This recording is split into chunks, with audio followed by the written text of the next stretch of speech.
Welcome to Talk Back. I am Yechury. Over the next 13 weeks, we are going to be discussing a number of issues related to the World Trade Organization or the WTO. We will be talking to policymakers, economists, industrialists and others to demystify the issues surrounding the WTO. Let us first take an overview. Trade is almost as old as human civilization. It has been the driving force behind innovation and exploration. India's long history shows that during the periods of our greatest glory and prosperity, we were a major trading nation. In recent times, trade has been looked at with suspicion because of our colonial experience. But as we find increasing evidence of our competitive trading strength in areas of the new economy, as well as the old, the world is changing. The economic depression of the 1930s had shown the severe consequences of the protectionism practiced by the developed countries at that time. As a reaction to that experience, the General Agreement on Tariffs and Trade, or GATT, was established in 1937. The attempts at reforming the world trading system under GATT has seen periods of trade liberalization as well as spells of protectionism. Some of the protectionism was selectively directed at developing countries. The most severe case was that of textiles under the Multi-Fiber Agreement, MFA. Today, trade between most nation states is governed by the rules of the World Trade Organization, or WTO. The WTO seeks to provide stable, transparent, and predictable rules for trading. It also provides a dispute settling mechanism to resolve contentious issues among member nations. India is a founding member of the WTO. Today there are 157 members, and 9 more countries are signing on. The WTO may mean different things to different people, but one thing is for sure. It is going to affect every aspect of international commerce: goods, services, ideas, designs, inventions, investments, and a host of other areas. In order to see how, let us turn to our first panel. With me on the panel here today, I have Mr. P. Chidambaram, former Commerce Minister and Finance Minister of India and an eminent lawyer. Welcome, Mr. Chidambaram. Thank you.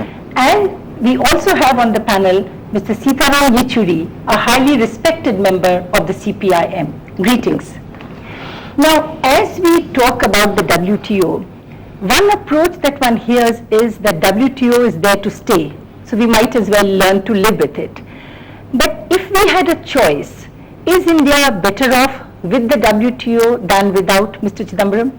Without doubt. Why would anyone wish to withdraw from the WTO, even as, say, China is knocking on the doors of WTO to become a member? I think it would be quite short-sighted and foolish to even talk in terms of withdrawal from WTO. What we must try to do is to try to maximize the gains of being a member of the WTO. But why so much apprehension and fear about the WTO? Ignorance, I suppose. Mr. Yechury. Well, I wouldn't say it's only ignorance. You see, the point is nobody here is arguing that you be out of WTO. The question is in what terms have you entered the WTO? I mean, we had this prolonged negotiations that went through the entire year go-around. We went almost a decade long of, and India was consistently taking a position, let's say, up to 88, 89, when it was talking about saying that the GATT should not, or any international organization comes up, should not talk in terms of anything other than trade in goods. Then we change our position, and what has gone into that? You see, the point at issue is in what terms are we entering the WTO? Now, are they useful for us? I mean, that is what we have to evaluate. Yeah, you mentioned the fact that originally GATT was all about trade in goods, and now we've extended it to services.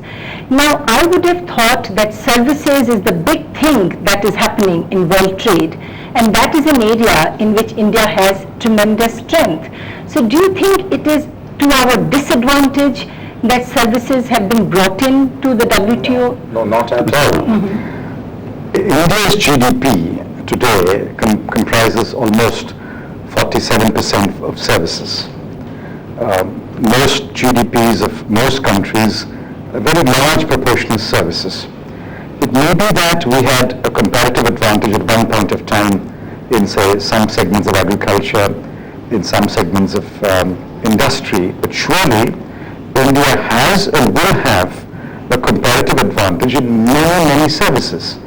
Therefore, what's the point? If the bulk of your GDP is in services, why should you not have services as part of the global trading system and try to maximize your comparative advantages? It springs from a complex that we cannot be competitive. We cannot have a comparative advantage, and that I stoutly refute. Mr. Yechury, if we look at the success of the software industry in India, would you not say that that is a prime example of what Mr. Chidambaram is saying? My dispute or my complaint is not that it's been extended to services, but it's been extended to many other areas other than services. You have intellectual property rights. I mean, you have the whole area now being talked about, the social clause. You have with services. No, services is something that's bound to happen, you know. But when the world was at the stage when that was formed, and the world of today, at that point of time, services contribution to the world's GDP, let's say, was much, much less than what it is today. So it is only a natural corollary. So it's got nothing to do in terms of actually a fear that we won't have a comparative advantage. So we should be happy because we have some under the WTO. The point is not being happy or unhappy. The point is that when they are good for us. No, when they are done, what terms are they integrating? Yes, and our complaint is there, Mr. Chidambaram. You see, you have the MFA. I mean, let's say multi-fiber agreement. Now, why do we have to withdraw our quantitative restrictions before that is phased out? It's a simple give and take. It's not. I mean, you do that, you will do this. So, but why do we have to succumb to that? I can answer that. Yes, please. There are two separate issues. You see, MFA, as far as Indian exporters are concerned, one half think MFA is the only way they've been able to penetrate world markets. The other half thinks MFA is a barrier, it caps their capacity to export. So I think the view on MFA is divided. We wanted the MFA to be abolished. When the vote took place, only Pakistan stood up with us and voted in favor of abolishing MFA. We traded off the MFA insistence of importing countries with intellectual property. We wanted a 10-year phase-over for intellectual property. They got a 10-year phase-over for MFA. I don't think we should make up quantitative restrictions. Quantitative restrictions comes from another clause, which is your DOP. I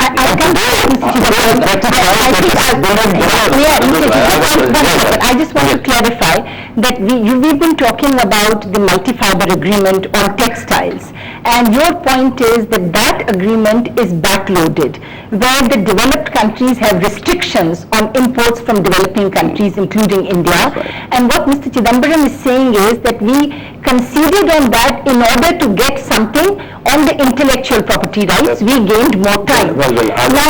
Let's not accept that was an equitable concession. I mean, I don't agree that it was equitable at all. On the contrary, I don't also agree that there's a divided house as far as the MFX is concerned. The point today internationally, if you look at it, you will see not only India, whether it's Pakistan or Bangladesh, for example, which is most affected by the MFA. I mean, these restrictions, it is not a technicality in terms of which area they fall in. But these are quantitative restrictions. MFA is a quantitative restriction. I would like to put another question. I concede that, yes, in this respect, the developed countries have done, they have not kept up the spirit of the agreement, and they have not reduced their barriers for imports from developing countries. But do you really think that if the MFA were to go today, that Indian textile industry is ready to compete with China, Bangladesh? So you see, we have to do a lot more work at home. We can't, I agree with you that this is a problem area, but we also need to do much more at home to improve our competitiveness. We are not using this period. We are not using this period usefully. You mentioned intellectual property. I think that is another area where there is a lot of apprehension that if you have you do have the new intellectual property regime now, what this is going to do is that the essential medicines are not going to be affordable since the patented drugs are going to come into the market, and there are two views on this. So I would just like to get your views and then yours. Another popular myth and a widely held erroneous belief. The World Health Organization has identified only about 250 drugs or so which are required for mankind. For every drug that comes on patent, there will be a drug which goes off patent. You can manufacture the off-patent drugs. The on-patent drugs you can manufacture, people will manufacture here. And if they do not manufacture, there are enough safeguards both in the WTO agreement, and we have written more safeguards into our patent law for compulsory licensing, for non-commercial public use. If you want to strengthen your patent law consistent with Article 17 of the WTO, you can do that. But to say that Indians will not invent or make molecules which can lead to new drugs is again stems from a complex which I called earlier is wrong. We can make new medicines, we can enter the market. You can't. In fact, Reddy's laboratories on the verge of entering the market in a breakthrough molecule. No, you can't reduce everything to psychological complexes, or a complexity. Scientists do. Give them the R&D. In the absence of investing, look at your drug prices today. Let's not talk in terms of abstract theory. Just go down to the market and look at them. And it's again a myth, well, to use your own expression. It's a myth actually to think that all patented drugs can be produced in the country, because drugs are not something static. They actually grow over a period of time when new strains of diseases come. And you cannot really treat the new strains of diseases with old drugs, which are out of patent. So it's not a question of availability. At what price? Control. What price control? No, it's like a class 10, let's say a school football team, a class 2 football team, playing on equal rules, and say that let the best win. No, that is what the WTO regime is. How have scientists done well in space research, in rocketry, in metallurgy? If you've done well there, why can't you do well in other areas? It's not the question of questioning the competency of your scientific mind.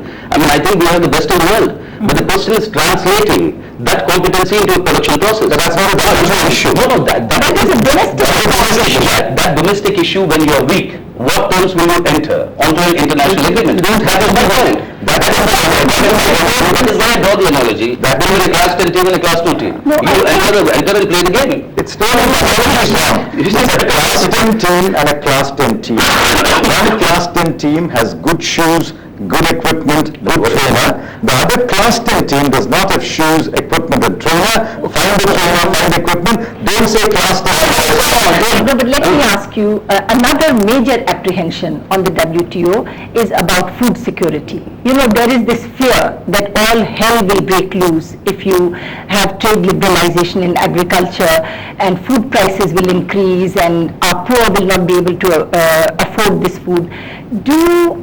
What is meant by food security, and what is your view on that? Do you think we suffer in terms of food security? Food security, my definition would be not only adequate production of food, but also the capacity for people to lift that production and to sustain their livelihood.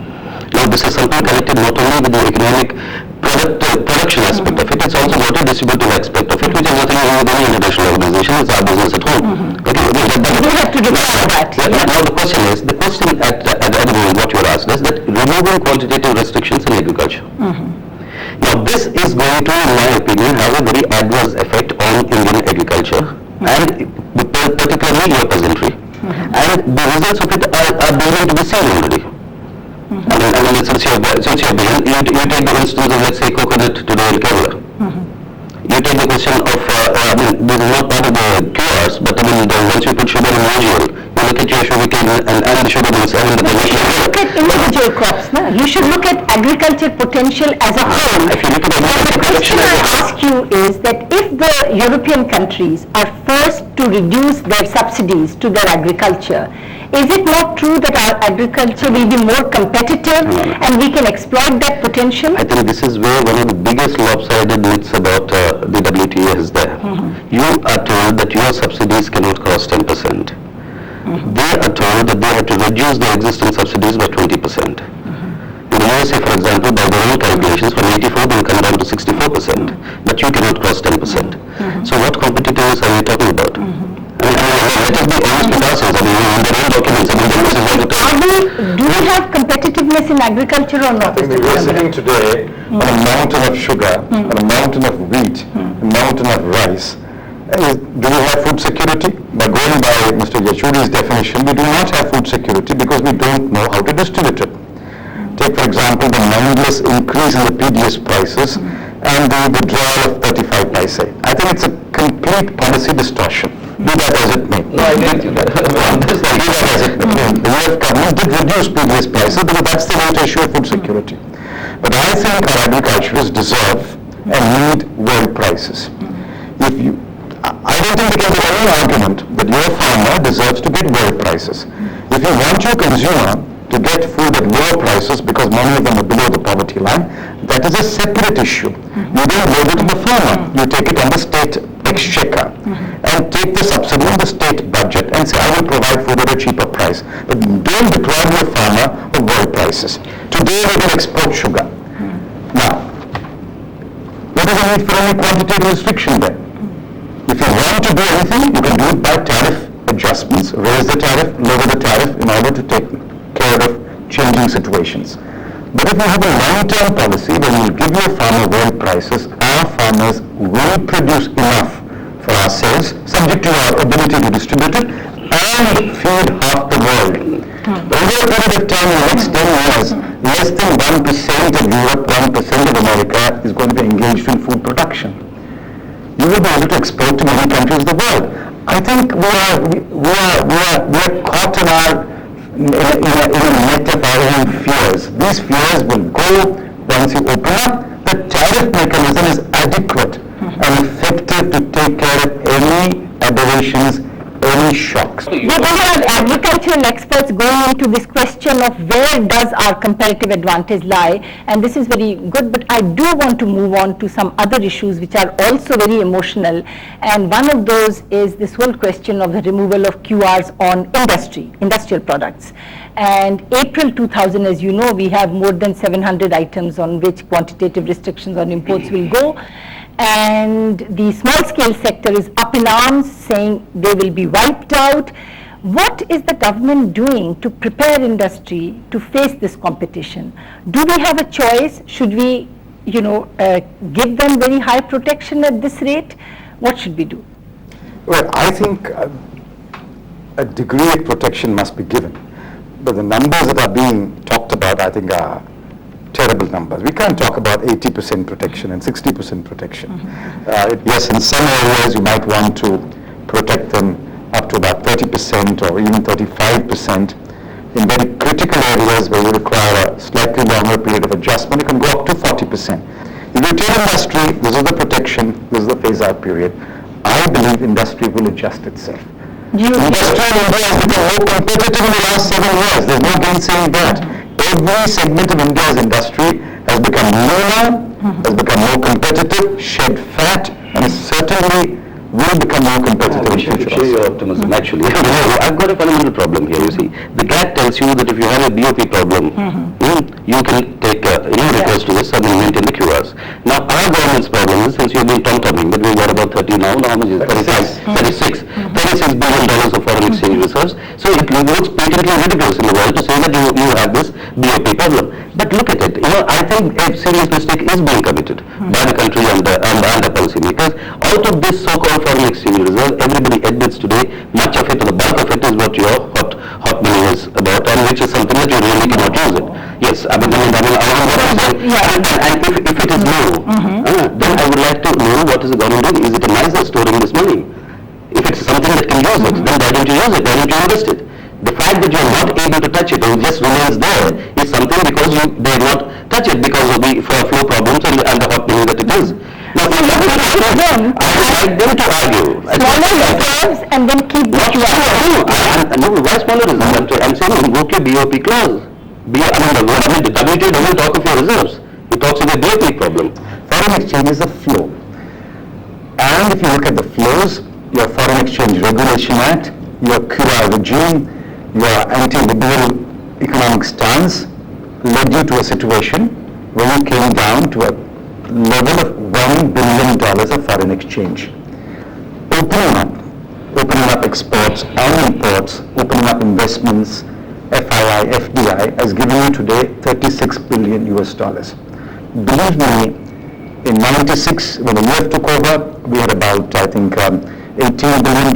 We added $9 billion in those 2 years. Since then, the government has added.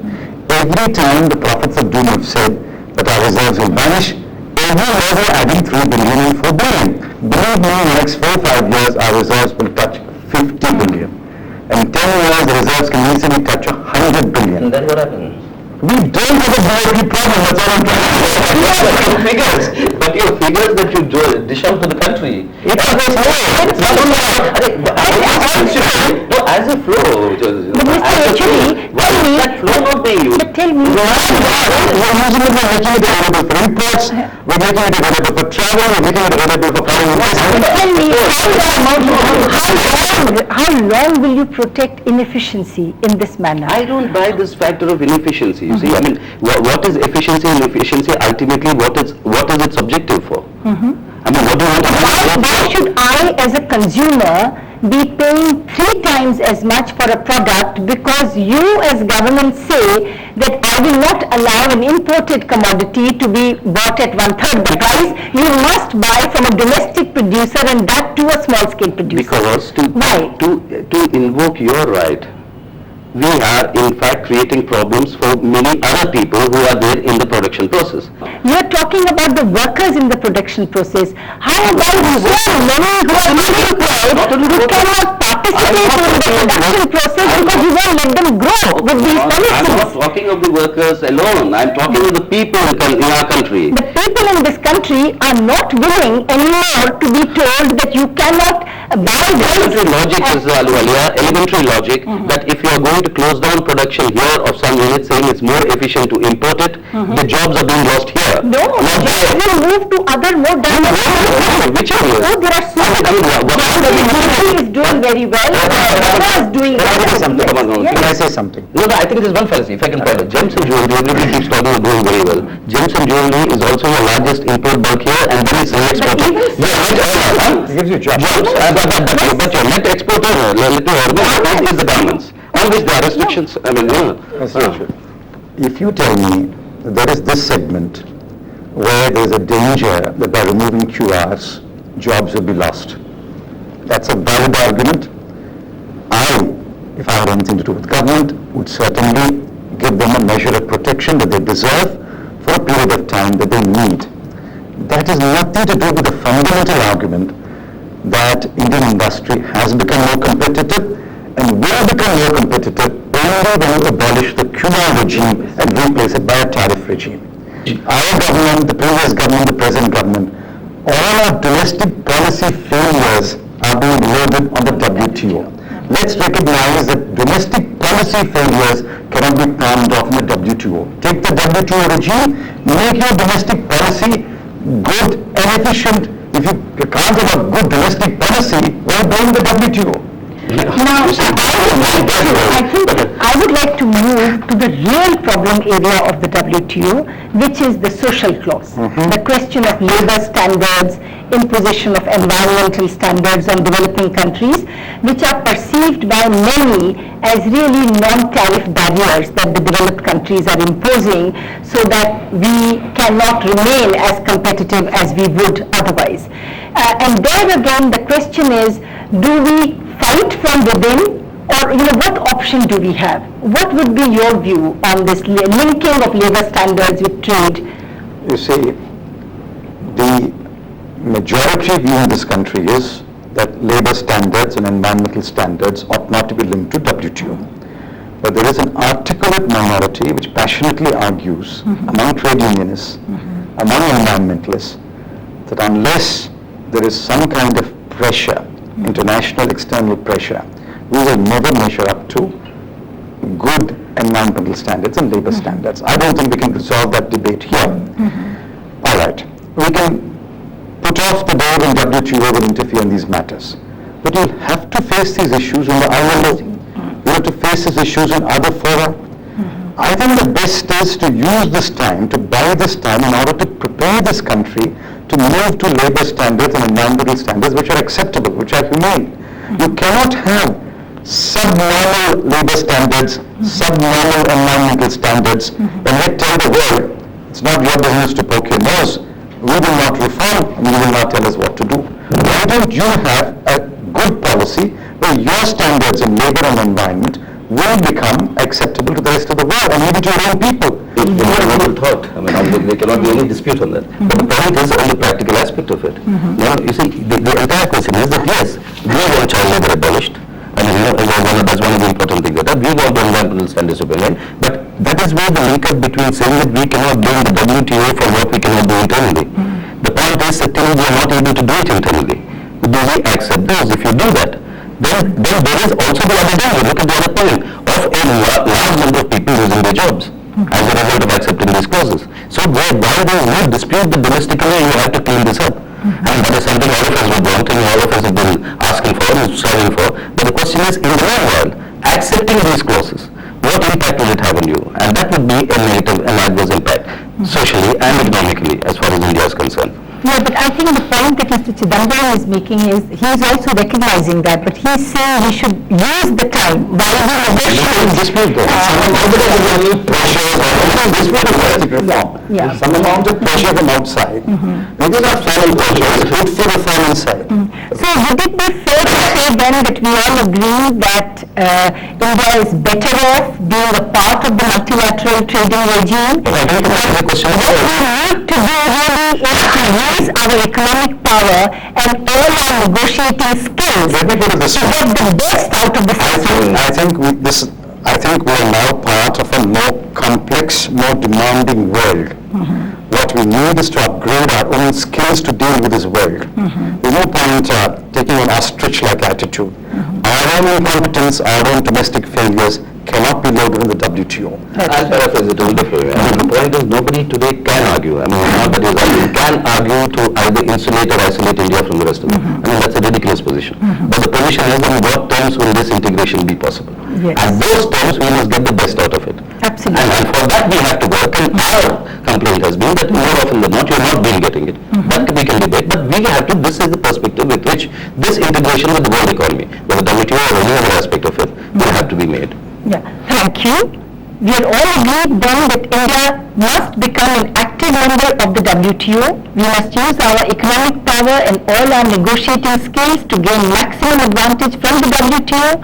At the same time, we have to speed up our reform process so that our industry and agriculture can become more competitive. To discuss more WTO-related issues in the Indian economy, we will meet again next Monday.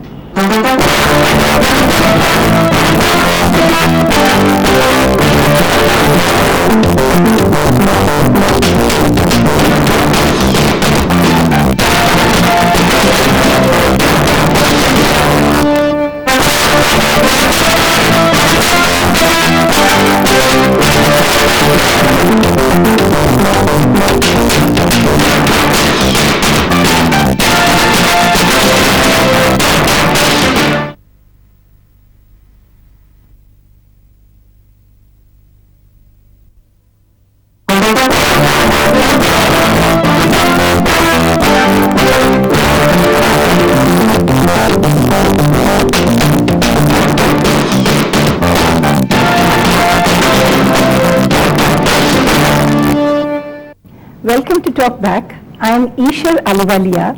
In this series of programs, I am discussing the impact of the WTO agreement on the Indian economy with a number of economists, scientists, industrialists, and policymakers.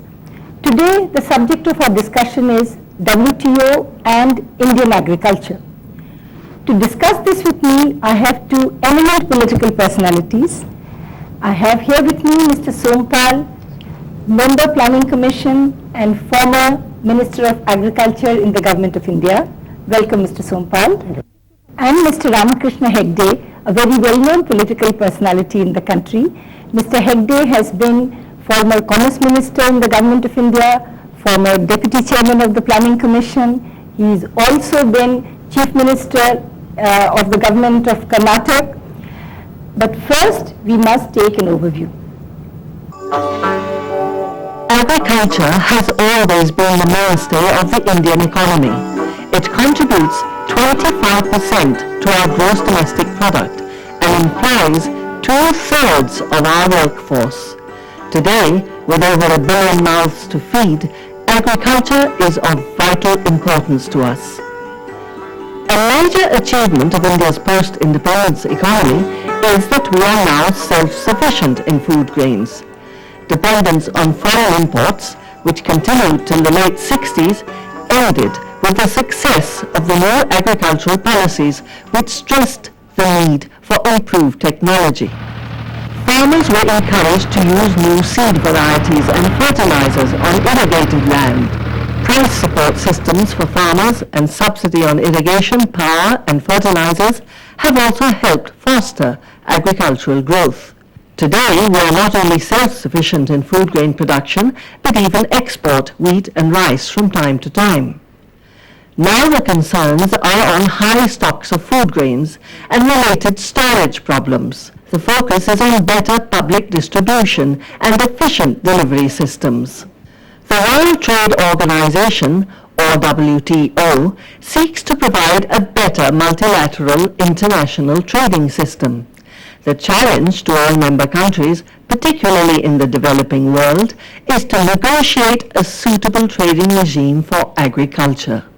The high rate of domestic and export subsidy to their agriculture by countries such as the United States and the European Union is a cause for concern to efficient farmers in the developing countries as they seek a legitimate share in international trade in agriculture. How will the WTO regime affect Indian agriculture? What implication does trade liberalization in agriculture have for food security? Will our farmers be able to rise to the challenge of fair trade in agriculture? And most importantly, will the government liberalize agriculture to give the Indian farmer a level playing field in the new global economy? Let me now turn to my guests to explore these issues further. Now, Mr. Hegde, when we talk about WTO and Indian agriculture, would it be fair to say that on the whole, the WTO agreement is good for Indian agriculture? Well, it is in some ways good, in some ways it is bad. In the first place, I have to tell the viewers that the decisions taken in the first ministerial conference held at Singapore have not been implemented. And the WTO chapter contains a clause that special and differential treatment should be given to developing countries. And therefore, in the last ministerial conference that was held 2 years ago in Geneva, not the immediate last, we raised this question. Before taking a fresh negotiation, it is necessary to have a review of the work done under the old agreement and also how far the decisions have been implemented. And also it is necessary to have an assessment to what extent, if at all, the developing countries and least developed countries have benefited by the so-called free trade. In our own experience is free trade for developed countries and restricted trade for developing countries, it is not fair.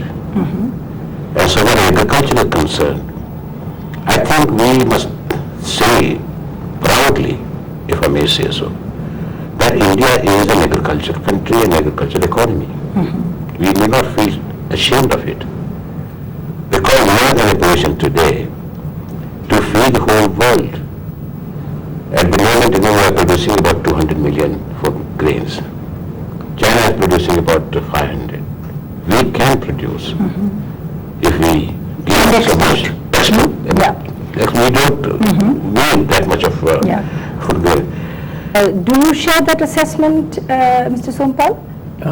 Yes, Ms. Ahluwalia, I do, and responding to your first question, whether WTO would benefit Indian agriculture, no simple reply can be given to this question.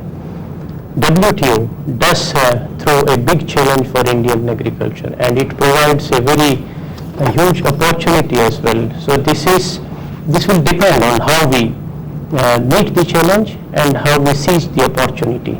Meeting the challenge means that the agriculturists agriculture of the developed countries is a large scale agriculture, and they have got huge capital at their disposal, and they can go to destroy Indian agriculture. So in the first instance, when it comes to allowing access by removing the QRs which are on the schedule now, and most of them have already been removed, that is quantitative restriction, जिनको हिंदी में मात्रात्मक जो प्रतिबंध है, on import, all quantitative restrictions have to be phased out by 2001, and that means all imports have to be allowed. But these quantitative restrictions have to be replaced by custom duties, which is known as tariffication.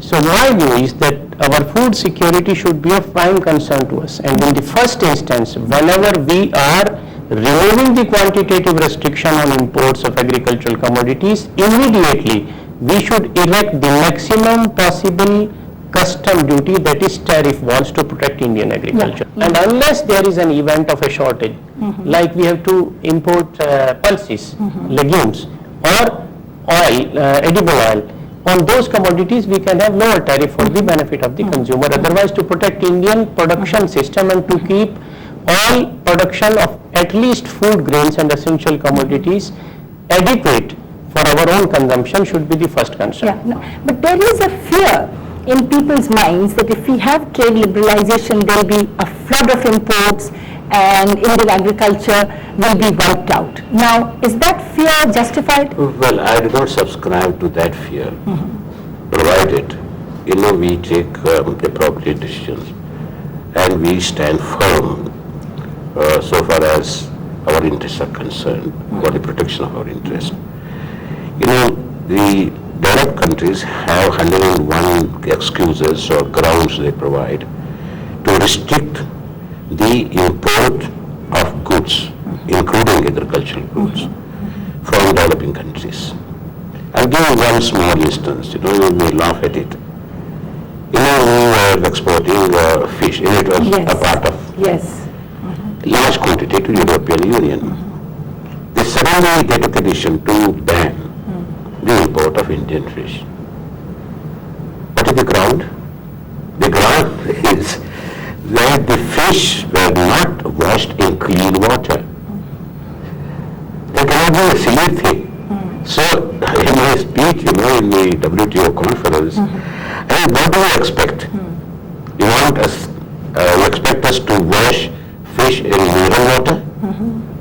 And these are just excuses. These are what are called non-tariff barriers. And therefore, to protect our interest in agriculture, as much as in other fields, it is necessary to fight back wherever it is necessary. Would you agree with that? You see, I do agree, and I would like to supplement what Mr. Hegde has said. You see, when I say we have to seize the opportunity, this includes that we must also extract concessions. All the developed countries have failed to carry out the commitment. They are continuing with very high subsidies. Take the case of European Union. Until last year, the total subsidy, which is known in the WTO parlance as aggregate measure of support, to agriculture was to the tune of 38% of agriculture GDP. In case of Japan, 68%, and even US has very high subsidy. And in the current year, the information is that European Union has raised it to 40% and Japan to 70%. United States is still continuing with all subsidy. So if they continue with all those subsidies to agriculture, then we don't have any scope for exporting our commodities to their countries. And they are capable of artificially lowering the price. Wheat is a classic case. These days, wheat price in international market is around $100 a ton, which means that the international price is lower than our minimum support price given to the farmer. So if we open and we don't erect the maximum possible import duty, which we have done to protect our wheat production, Indian market will be flooded. And then when Indian production system goes out, acreage is shifted to other products because farmer would find it uneconomic to grow wheat. Then they would raise the price to exploiters. This is very proverbial and very common to international trading. Yeah. Would you say that the model of that is not for us to say that we will also raise our agricultural subsidies, because first of all we don't even have the financial resources to do that, but what we really should do is get them to bring their subsidies down so that we can exploit our comparative advantage and export to them. Not only that, they take objection to our raising subsidy. You know, this is another question whether we can afford to have increased subsidy. But if it is necessary to compete with others, it is absolutely necessary. Even for lowering the rate of interest on agricultural loans, for instance, they take objection. Yes. But they don't take into consideration what kind of interest they are charging, you know, for their own farmers. True. But you see, the real question that we have to ask ourselves is that are we really competitive in agriculture? And I don't mean just food grains. I mean by that, you know, non-food grains, flowers, fruit, vegetables, and what can we do to export these agricultural products? Now, if we think that we have competitive strength in producing horticulture, in producing fruits and vegetables, then it is in our interest to force them to reduce their subsidies, create markets for us. Would you agree with that, or what would be your view? First, I would like to repeat my remark. First, we should protect our production for our internal food security. One. Second, we have to seize the opportunity. You have rightly identified this range of products. Horticulture is one, which includes vegetables. Then freshwater fish on a small scale, that has a big scope. And one range which usually is not mentioned by any, unfortunately, during these debates I have been observing, whether in papers, is a large potential, huge potential of aromatic and medicinal plants. Yes. And natural flowers like orchids of Sikkim, where we have around 200 descript varieties of orchids. And about 35% of world biodiversity in this regime, that is aromatic and medicinal plants, belongs to India because of our varied climatic conditions. If all this is true, why have we not exploited our comparative advantage in agriculture? You know, number one is because we have not given due priority to agriculture. And number two, our holdings are too small. And the poor farmers cannot invest money that is necessary even to have an irrigation well. And number three, which is most important, is the farmers do not get remunerative prices. Well, everybody would agree with you that the farmers have not got remunerative prices. Would you, Mr. Sompal? Yes, I do agree with him. Farmers have not got. There is a study by Dr. Swami and Gulati covering the period of 71 to 84, which clearly brings out that terms of trade have always been against the farmers. And during that period, 45,000 crores of rupees were transferred through the subtlety of price mechanism to the other sectors on agriculture sector. So virtually agriculture sector was put to a disadvantage of 12.5% per annum. In addition, you know, what is the security the farmers have? There are floods, there is sukha or drought, and there is no insurance. And first, you know, we have to improve agriculture production and also quality, so that we can compete in world market in regard to food stuffs, whether it is main agriculture or horticulture products. Yes. You know, it is necessary first to make the farmer interested in producing more. I think we have to take a short break at this stage. We'll be back again. Stay with us. किसान लोगों को मन के सवाल समय से train का चलाना और सुरक्षित चलाना आयात की जरूरत न रहे और हम निर्यातक जो है कभी भी हो सकते तंबाकू पैदा करेगा सीधे सीधे कैंसर ये तो पता नहीं कहाँ से पूरे समुद्र में हमारे समाज में आ गया किसान आम जनता की जिज्ञासा तो मैं अपने औरत को देखता हूँ तो इसी वजह से बोलता हूँ कि वही ना हो मैं वो it's for you to decide कि क्या चीज एक्सेप्ट करने के अंदर इनको ड्रॉ करना नहीं आता टैक्स जो है वो असलियत है किसान हर मंगलवार रात 8:02 पे टीवी न्यूज चैनल पर Welcome back.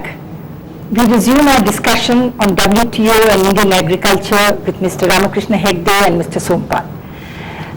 As you were saying, Mr. Hegde, that if we want to make our agriculture more export-oriented, we really need to work on several fronts. If we have to be competitive in world market, then we have to address three factors. One is quality, second is price, and third is efficient delivery. Correct. And then if it is in the form of attractive package, it would be even better. World trade has become so sophisticated these days. Same goods, if you present in different forms, will fetch different price. Right. And therefore we are not being given that opportunity at all, the agriculturists, and they have to be educated for this. Do you agree, Mr. Sompal? I do agree with what Mr. Hegde has said, but I would like to add another aspect which is more important in my view, though it's also important, but more important. There is a vast potential of exporting organically produced natural food. You see, I'm using the words organically produced natural food. Correct. And when I say organically produced, which is free of chemicals, that means produced with the farm waste, residues and compost. And this activity is bound to remain labor intensive, where India will always have a distinct advantage as compared to the developed countries which have highly mechanized, highly capitalized agriculture. Second aspect is even more important, natural food. That means not genetically modified products or genetically engineered products, because I have seen it in America particularly, and most of the Latin American countries and also European countries, that the genetically modified products, particularly fruit and vegetable and also poultry and other food items, they are totally bereft of the natural mix of edible and medicinal values. Take the case of onion produced by the Americans.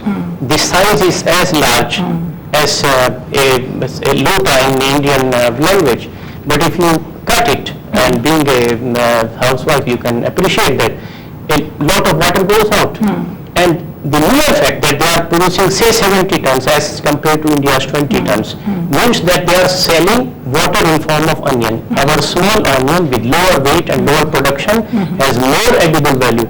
But you see, we have to bring this to the notice of the world community, that these genetically modified products subscribe to three parameters: uniformity of size, uniformity of color, and third is shelf life. But our produce is more healthy and more superior in terms of edible and medicinal values. This has to be highlighted, and simultaneously we have to highlight the imperfection or the deficiency of their food. And uniformity in taste. Uniformity in taste. And if you go to America and if we eat say bhindi or kheera or kakadi or salad or the salad leaf or celery, everything tastes alike. In India, even if we eat in dark, we can discern whether this is a tinda or a bhindi or a ghea. That's not available there. So this has to be projected, and this has to be done in a marketing offensive manner at the international arena, and there we have an advantage. I think you mentioned a couple of times earlier on the question of food security, and I think it is important, so I would like to come back to that. Food security, would you say that with all the protection and all the production of food grains in the country, with all the stocks that are piled up with the Food Corporation of India, would you really say that we have food security? Actually, We don't have. That is an internal problem. Because food security must mean food security, whether it's food internal. security is not food self-sufficiency. Yeah, You know, I would hope so. no, it is Yeah, not. yeah. You know, actually, in our country, it's more than 30% of the people are below poverty line. Right. They can't afford to buy food. Correct. And therefore, we have to give subsidized food. And by food security, it is not just enough food production, but also at affordable price so far as the section of people who are below poverty line. But are we doing that? No, but that is our Are internal we problem. succeeding? We are discussing the implications of international trade. There it is not relevant. Here the question of food security does not mean mere availability or production of enough quantity. Here it is the question of entitlement, whether people have buying power. But it has nothing to do with import. This is our internal matter. Then it's a totally different range of problems.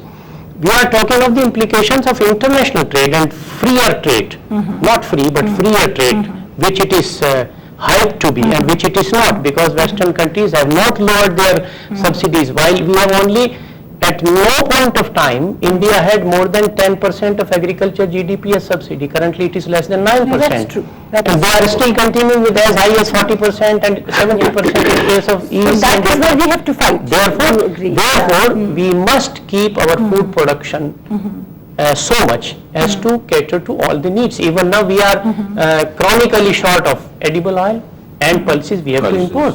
Pulses, But we are trying to fill this gap and we must do it as soon as possible.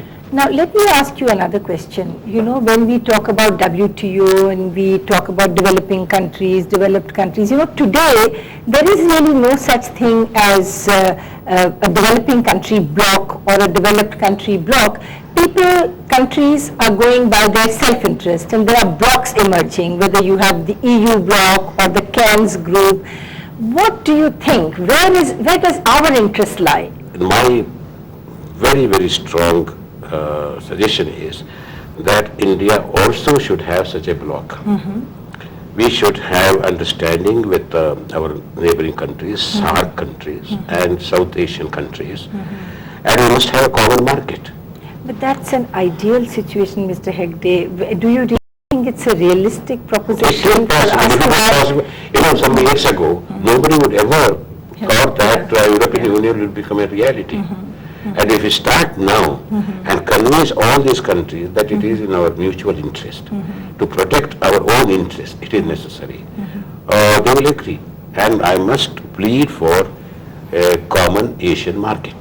Common Asian market, so Yes. not just SAARC, but go beyond SAARC, Beyond, have Japan beyond, and yes. East Asia. Yeah. But some of these countries are really our competitors, and you know, Japan does No, not that's allow not us. just, I mean, they are not competitors in agriculture, for instance, some of them. They may be competitors in certain area of industries. But it should be possible. And ultimately, you know, my dream is that as they have now euro dollars, and we should have an Asian currency. Yeah. What is wrong? No, surely, I think as a proposition, what one should work towards, one can't disagree with that. But do you think, Mr. Sompal, that this is a realistic proposition, one that we should work towards a SAARC policy on agriculture, and then think of Asia as an entity? When You see, when you are asking me whether it's a realistic situation, yes, it is a realistic situation, and we must strive towards achieving this, but it is not a reality so far. I think that is what is apprehending you. It's not a reality so far, but we must see that it does become a reality. It's only way to have a bloc as posited against the stance of the developed countries, because they are indulging in so many ambivalence on phytosanitary conditions. You see, they are imposing on us all chemically and genetically modified food, but in our case, when we try to export, the classic case of fish which has been cited by Hegde, and cite another, Germany in one case ban our apparels made from cotton, saying that cotton contained toxic residues, which it was not found to be. Similarly, when we were importing wheat from Australia in 96, 97, 1.5 million, America had complained that we did not buy their wheat. But there is an agreement that it will be free of ergot incidence, which is a seed-borne disease, to the tune of 0.03%. They said no such wheat is available. Then why they institute this standard? It was on the proposal of the US. But Gaps are necessary so that the developed countries do not impose their own conditions on us. Yes. Don't you think that the WTO provides a system of multilateral sort of trading rules, and therefore whatever we may do on any block front or regional front, we really must work hard to see that this hold of the developed countries on their agriculture and their protectionism, their support, excessive support for agriculture through subsidies and all, that is where we must really attack to create market access for ourselves, because we have the potential. You see, as I have observed, it's a multifaceted exercise. One, we should protect our production system. Second, we should seize the opportunity and identify the range of products where we are having advantage, and we will continue to have advantage in times to come. And third is to extract concessions commensurate with those which they are expecting from us, and ask them to knock down their subsidies and certain other things on phytosanitary things and all those matters. We have to have an equitable playing field with them. This is what we should ensure. So it's a multifaceted exercise.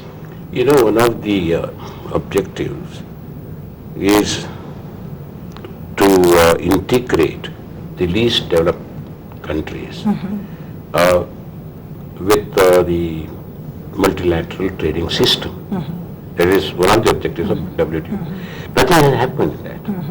These developed countries are the worst sufferers. And therefore it is necessary, even though it is multilateral trading system, it is necessary to protect the interest of the people of certain states or certain countries, to have a bloc so that they can jointly resist such injustice. Yeah.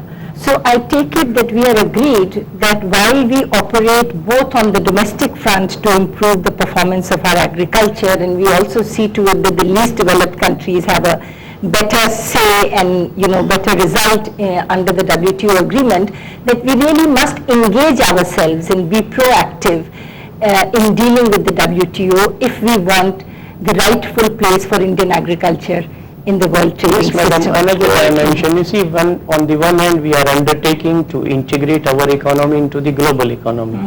On the other hand, we have not liberalized agriculture. You see, all liberalizations in 91 has been confined to big industry and big business. Agriculture, all restrictions on agri-based industry, movement of food grains, stocking, credit limits, essential commodities, all these things are continuing. First, we have to liberalize our own thing. Only then we will acquire the economic competence. But if we do that, you are agreed that you see tremendous potential for Indian agriculture. Yes, we do. And that we must be proactive. We should not resist a system of fair multilateral trade rules, but we should work towards it by engaging in discussion and dialogue with the rest of the world. So thank you very much. We will be back again, same time, same day, next week on Talkback to discuss more issues on WTO and Indian agriculture. Thank you.